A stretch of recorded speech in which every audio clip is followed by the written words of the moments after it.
Every guard before you fled when the warships came, human. Then I suppose I'm the first fool who didn't. The Ilvathi court had never wanted a human standing at the right hand of their queen, and they made sure Kael Ferris knew it every single day. He had been hired through a backdoor clause in the peace treaty, a human military consultant, attached to Queen Ashera Ven's personal detail because no Ilvathi noble would risk their own bloodline guarding a monarch during the fragile ceasefire talks. The other guards, tall and silver-skinned with reinforced exoskeletons, called him the soft one behind translated static. They watched him eat, sleep, bleed from training cuts, and decided a species that broke so easily could never truly protect anything. Queen Ashera herself barely looked at him the first week. She was young for her throne, barely into her second century, inheriting a war she never started, and a peace she wasn't sure she could hold. When advisors whispered that the human was a liability, she didn't disagree. She simply hadn't decided yet whether liabilities could still be useful. Every guard before you fled when the warships came, human, she said one evening on the observation deck, watching the dreadnought Ashbringer hang like a black tooth against the stars. Kael didn't turn from the window. Then I suppose I'm the first fool who didn't. She almost smiled. Almost. The summit was supposed to be simple. 3 days of negotiation, a treaty signed, a decade of war ended. General Doric Fry, commander of the Ashbringer and leader of the faction that profited most from continued fighting, had other plans. He'd lost too many contracts to peace. He wasn't going to lose them to a signature. On the second night, during the ceremonial gathering on the palace's open-air terrace, the Ashbringer broke orbit clearance without warning. Its running lights dimmed. Its main cannon, a particle weapon capable of splitting a frigate in half, began to charge with a low groan that vibrated through the marble floor. The other guards froze. Centuries of training had prepared them for blades, for poison, for political betrayal, not for the sky itself turning into a weapon. Nobles screamed and scattered, silk robes tangling underfoot, wine glasses shattering against the marble. Queen Ashera stood rooted at the terrace edge, staring up at the light gathering in the cannon's throat, too stunned by the scale of the betrayal to move.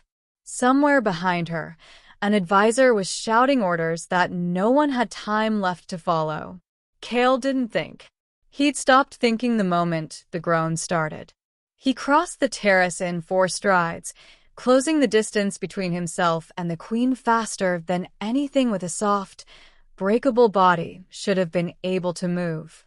The cannon fired a heartbeat before he reached her, a column of white-blue light screaming down through the atmosphere, aimed to erase her from existence along with 50 feet of palace stone.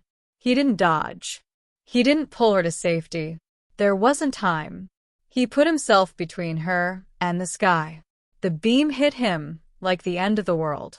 Every guard on that terrace would later swear the humans simply vanished into the light, that nothing organic could survive contact with a naval-grade particle cannon, not even for a fraction of a second. The stone beneath him didn't just crack, it boiled. The air itself caught fire at the edges of the blast radius. But Kael Ferris did not vanish. He staggered. His uniform burned away in patches, his skin blistered raw down one entire side, and he dropped to one knee under the sheer physical violence of it.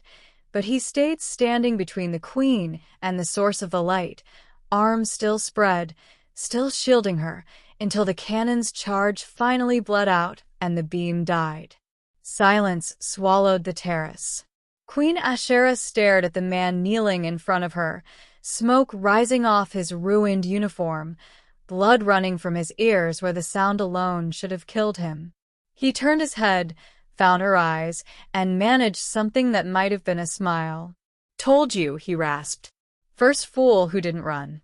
She caught him before he collapsed fully, something in her chest cracking open that had nothing to do with the war outside. Around them, Ilvathi guards who had mocked him for a week now stood frozen, weapons forgotten, staring at the human who had absorbed a warship's cannon with his body and was still, impossibly, breathing. The Ashbringer never got a second shot. Ashara's own royal guard, shamed into motion by what they'd just witnessed, scrambled the palace's defense grid and forced Doric's ship to break off or be torn apart by orbital batteries.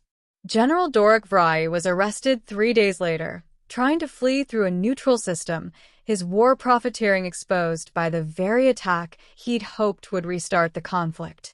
Kael Ferris survived. It took the Ilvathi's finest regenerative medicine 2 full weeks to rebuild what the cannon had taken, and even then, a pale scar wrapped his shoulder and neck like a brand. He wore it without shame. Doctors who examined him afterward had no clean explanation for how he'd lived through the blast at all. Only theories about adrenaline, willpower, and the strange stubbornness of a species that had clawed its way up from nothing on a planet far kinder than this one.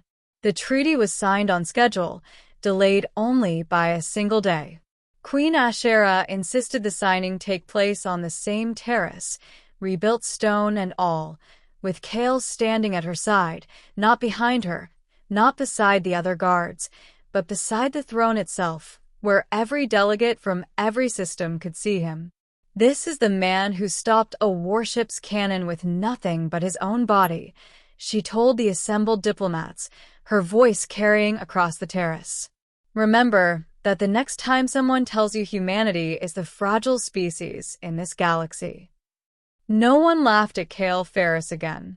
Not the guards who once called him soft, not the nobles who once doubted him, not the generals across a dozen systems who heard the story and quietly revised every assumption they'd made about the newest species to join the stars. They had underestimated the human bodyguard exactly once. It was the last mistake most of them ever made.